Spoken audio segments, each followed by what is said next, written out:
चलो आज आपको वो जेल के अंदर की रुदाद आज आपको मैं सुनाता हूँ।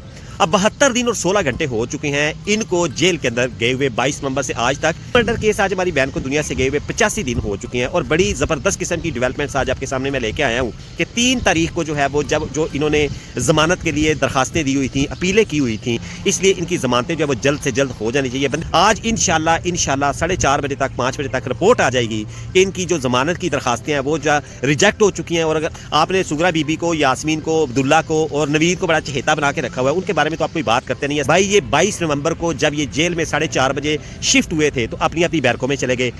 जब यूनिफॉर्म पहने तो उसी दिन इनकी ग्रुप बंदी कर दी गई थी। अब सजा के बारे में जो मैंने आपको बताया, माँ बेटी को एक ग्रुप में नहीं रखा गया, इनको 2 डिफरेंट ग्रुप्स के अंदर रखा गया। शिफ्टें होती हैं, शिफ्टें ये होती हैं कि 3 दिन इस ग्रुप ने वाशरूम ही साफ करने हैं, वहाँ पे भी जो है वो मतलब हज़ारों के हिसाब से खवातीन होती हैं, तो ये पूरे का पूरा ग्रुप जो है वो पूरा दिन वाशरूम साफ करता रहता है। अस्सलाम वालेकुम यूट्यूब फैमिली, इस दुआ और उम्मीद के साथ कि मेरे बहन भाई दुनिया के जिस हिस्से से मुझे देख रहे हैं, अल्लाह ताला आपकी हिफाजत फरमाए, अल्लाह ताला हमें सच बोलने, सच सुनने और सच का साथ देने की तौफीक अता फरमाए। आपको पता है कि मैं अपनी हर वीडियो में ये दुआ ज़रूर मांगता हूँ, क्योंकि कहते हैं कि जब आप दूसरों के लिए दुआ मांगते हैं तो वो दुआ जो है वो अपना असर रखती है और कबूल ज़रूर होती है। इसलिए मैं आपके लिए दुआ करता हूँ और आप भी अपने भाई के लिए ज़रूर दुआ किया करें, और ताकि मेरी भी दुआ कबूल होती रहे आपके हक़ में और आपकी दुआ मेरे हक़ में कबूल होती रहे। ज़ारा मर्डर केस आज हमारी बहन को दुनिया से गए हुए 85 दिन हो चुके हैं और बड़ी ज़बरदस्त किस्म की डेवलपमेंट्स आज आपके सामने मैं लेके आया हूँ, क्योंकि बहुत सारे लोग ये सोच रहे थे केस ठंडा पड़ गया, ये हो गया, वो हो गया। भाई ऐसी कोई बात नहीं है। कल की वीडियो में मैंने आपको ये बताया था कि 3 तारीख को जो है वो जब जो इन्होंने ज़मानत के लिए दरखास्तें दी हुई थी, अपीलें की हुई थी, उसका फैसला आना है। और आज 3 फरवरी और बड़ा इंपॉर्टेंट दिन है आज, क्योंकि इन्होंने चूंकि कारनामा बहुत अच्छा सर अंजाम दिया, मुआशरे के अंदर बड़ा सुधार पैदा करने की कोशिश की, रिश्तों के लिए इन्होंने एक बड़ा खूबसूरत जो वो मिसाल रकम की कि जनाब रिश्ते इस किस्म के भी होते हैं कि जनाब जो किसी भी बंदे को जो है वो दुनिया फानी से रुखसत कर सकते हैं, उसकी लाश की तज़ील कर सकते हैं, उसके टुकड़े कर सकते हैं। इस तरह का जो है मुआशरे के अंदर इन्होंने सुधार पैदा करने की कोशिश की और एक नया सबक सिखाने की कोशिश की। इसलिए इनकी ज़मानतें जो है वो जल्द से जल्द हो जानी चाहिए। बंदे को बात करते हुए भी शर्म महसूस होनी चाहिए कि जनाब मैंने कारनामा कौन सा सर अंजाम दिया, क्या इसके बाद जो है वो सरकार इतनी अंधी है या गवर्नमेंट जो है वो इतनी अंधी है कि जनाब इन लोगों को वो फ़ौरन ज़मानतें दे देंगे और वाकई अपने घरों के अंदर बैठ जाएंगे और घूमते फिरते रहेंगे और नॉर्मल ज़िंदगी गुजारेंगे। अब ऐसी बात भी नहीं है।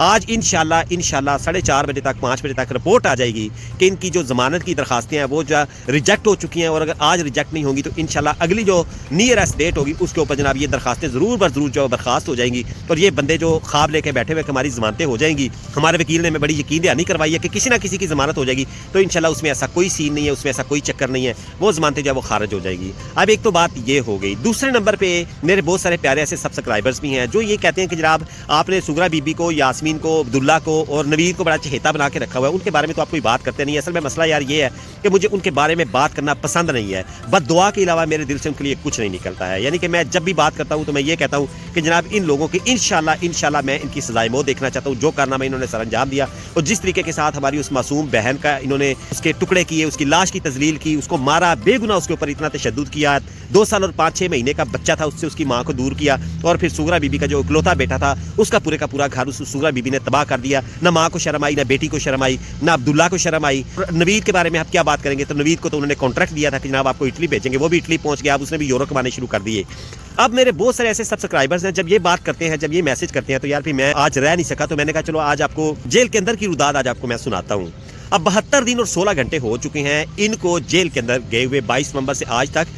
इस टाइम तक क्या इन्होंने ये सोचा हुआ था कि हम जेल में चले जाएंगे तो हम नानी के घर जा रहे हैं, कि जहाँ पे जब हम जाके बैठेंगे तो वहाँ पे जनाब हमारी बड़ी आओ भगत की जाएगी। भाई सज़ा किस लिए दी जाती है, आप अंदाज़ा लगाएं। सज़ा किसको कहते हैं? सज़ा तकलीफ़ देने का नाम है। किसी बंदे को तकलीफ़ दी जाती है। क्या सज़ा के लिए कभी ये भी कहा गया कि 2 किलो सेब है, ये सज़ा के तौर पर आप खाओ? या कभी ये भी हो सकता है कि जनाब किसी को मिल्क शेक बना के दिया जाए कि आप जो वो मिल्क शेक पियो, चूँकि आपने कारनामा बड़ा अच्छा सर अंजाम दिया, सज़ा के तौर पर आपका मिल्क शेक पिलाया जाएगा? या आपको जो है वो दबाने के लिए एक आया प्रोवाइड की जाएगी कि जनाब आप बहुत बड़ा कारनामा सर अंजाम दे के आ रहे हैं बाहर, और आपको जो है वो दबाने के लिए एक माई प्रोवाइड की जाएगी? ऐसा नहीं होता है भाई। ये 22 नवंबर को जब ये जेल में 4:30 बजे शिफ्ट हुए थे तो अपनी अपनी बैरकों में चले गए। नवीद और अब्दुल्ला को एक बैरक में डाल दिया गया और खवातीन की जो बैरक थी उसके अंदर खवातीन को डाल दिया गया। खवातीन के अंदर जब ये जाके पहले एंटर हुई हैं उस वक्त भी इनकी अच्छी खासी आओ भगत उन औरतों ने की, क्योंकि वो भी सुन चुकी थी कि आज हमारे जेल के अंदर ऐसी माँ बेटी आने वाली हैं कि जिन्होंने चलो उन्होंने तो जो भी कारनामे बेचारियों ने सर अंजाम दिए होंगे,